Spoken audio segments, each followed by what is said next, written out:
It was good. It was good to feel just the competition, the game speed, and just be back at it. It's one of those days where it's a little chilly, it's dry, windy. Typically, these are the days that are tough for sinker ballers, so it was just good to get that experience and that challenge, and just be back into game action, and figure out how to make pitches and see swings, and just feel the game speed. Well, you just had last season when you were adjusting to a starter's role, went the full season through. Coming back, you've had to ramp up a little bit quicker for the WBC. Has it changed your preparation much this spring, or have you prepared the same exact as you did a year ago? Yeah, coming into it, I looked back at last year, what I did, and was just seeing where that would put me, on the WBC timeline, and things lined up pretty well. And so, that was a big reason why I felt super comfortable doing it, especially once I got the opportunity to say yes. And so, I think from where I'm at right now compared to last year, probably a pretty similar place. Mm-hmm. And so, things have felt, pretty much kind of normal right now for me, which is good. I enjoyed my build-up last year, the way I did things. I got up to 3 innings kind of fast, and then I kind of, took it slower from there, which is kind of what we're doing right now. How did last year's workload as a starter impact your body different, like during the off season, than it did when you were a reliever? I knew you were a starter before when you first started out, but yeah,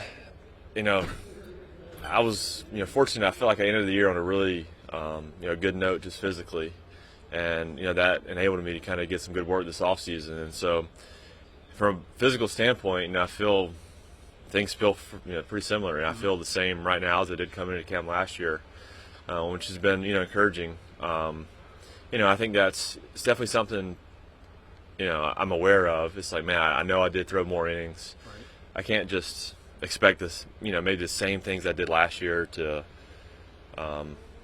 be the things that work this year, just because of that workload that increased. And so I'm aware of it, but right now I feel great. I feel like I'm in a great spot, and I like where I'm at. When you look at what you did last year, the first 17 starts, or 3 ERA, and then you had a tough stretch there for a month or two. Is there anything that you can take from that in terms of how you build up or go through the course of the season to try to limit any downsides you might experience?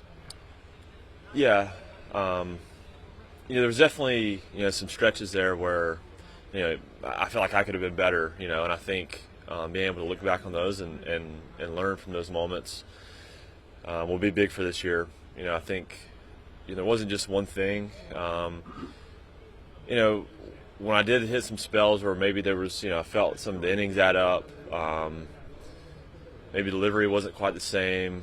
All those things, I think it boils down to is, I got to find a way to stay in the zone and attack hitters, especially the lefties. And I think that's kind of what kind of hurt me in some of those times. And so I think it's really just finding a way to keep attacking hitters, even though those stretches. I mean, they're not going to just go away, but it's just finding a way to how to manage. You don't want them to kind of get away from you, and so that has been a focus. And I mean, even today, I felt like a day like today, the conditions were kind of tough just for grip and sinkers, and this is kind of when you can struggle with sinker command. And I felt like the cutter for me today was a pitch that kind of got me back into some good counts. Last year I felt like it kind of got me in worse counts, and so to me that was a big positive for today. I think, and that goes to some of the stretches of the command's not totally there, finding a way to stay in good counts. So that would be the focus. Is there something you're doing different with the cutter now, Clay, that makes you think it might be a little bit better pitch for you now, or? I changed the grip a little bit. I changed it last year, the last few starts. Kind of less of a across the seams and more kind of like with the seam, kind of more of a two-seam feel, which has kind of been more comfortable. And I think it just comes down to comfort. I'm able to kind of stay through it and not get it around as much, but I think just having that pitch in the zone will kind of help the other pitches. They were doing a good job of laying off the changeup today, and threw some good cutters that kind of helped that. Is there an ease of mind for you going into the season just because of what you did last year? Every start last year, spring training, afterwards, we were asking you about innings limits and how you felt. now that you have those 165 innings and a successful year under your belt, can you kind of not have to worry about or even think about what that was like last year? Yeah, I mean, I knew last year that'd be kind of a cloud that followed me. It was stories like how many innings can you throw. I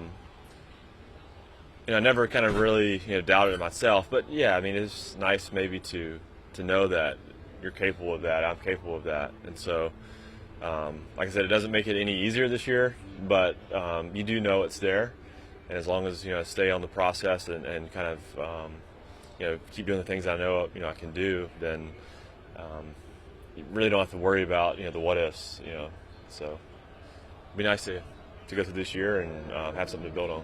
What's the plan? I'm sorry, go ahead, guys. With the arsenal last year, obviously you were adding to it and getting comfortable seeing batters' reactions. Now that you have that foundation, what does that do for you kind of going into the year, knowing kind of what the changeup is, like you mentioned the cutter? What can that do for you moving into the season? Yeah, I think it's more of like kind of wondering how they're going to play versus just kind of the refinement of them. Like I said, I think the cutter in zone's a big focus that I know I can get better at. It was an area last year that was not too good. Playing around with the curveball. It's probably not something I'll throw a ton of right-handed batters. Threw one today and got hurt on it, so it's a good learning experience there. But this is the time to kind of still play around with some of the things, get reactions. Kind of go to this pitch to that pitch. So yeah, I mean, it's nice to have that last year under my belt, but you're always finding ways to kind of get better and what you can tinker here and there before things really start to matter. Where did you want that curveball? I don't know. I mean, probably down, more down than that. But like I said, it's probably something this even mess around would probably be more for lefties. But maybe he'll go back and tell his Japanese teammates I throw a big curveball to right-handed batters now. So we'll see. Yeah. What along the WBC lines, Clay? Do you know what the plan is for you, or what your usage is? What kind of schedule you're going to be on, or what usage? Not totally sure. I know they kind of have some things that are, maybe they kind of want to follow, but they're carrying starters, so whether it's a start or a piggyback role, something of that nature, where I'll get an extended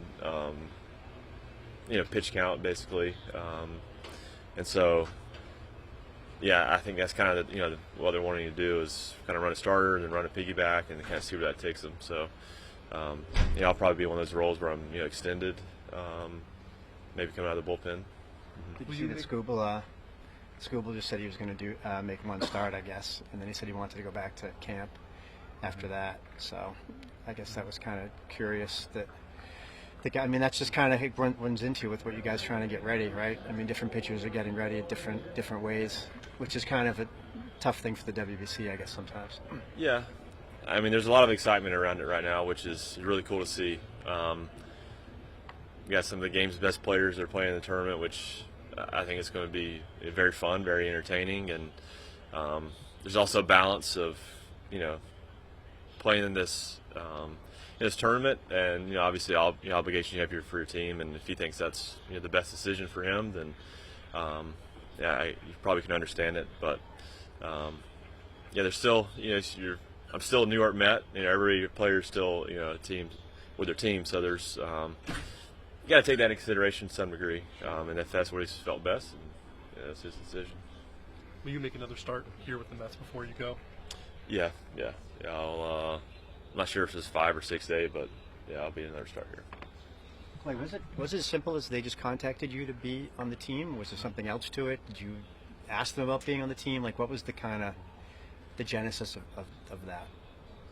Yeah, I had a relationship with Andy Pettitte just from being with the Yankees.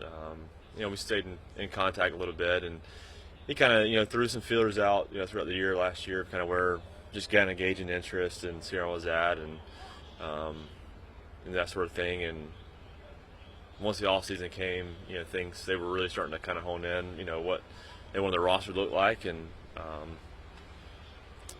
basically, said he wanted me to be a part of the team. So it's a long process for them, but it was just this off season.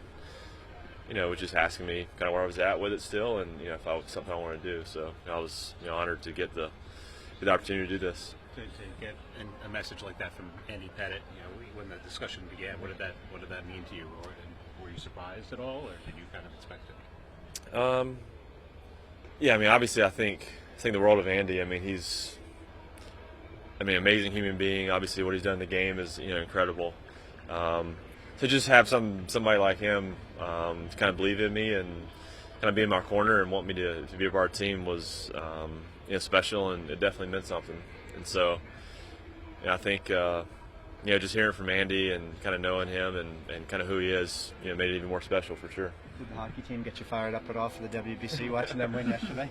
Yeah, I mean, that was incredible. What a game! Both the men's and the women's taking the gold there, and I think just kind of seeing it's just true competition. When you kind of get to watch that, it's pretty amazing. That's what sports is about. It's kind of fighting to the last second, and it was an amazing game, and glad we brought the gold back finally.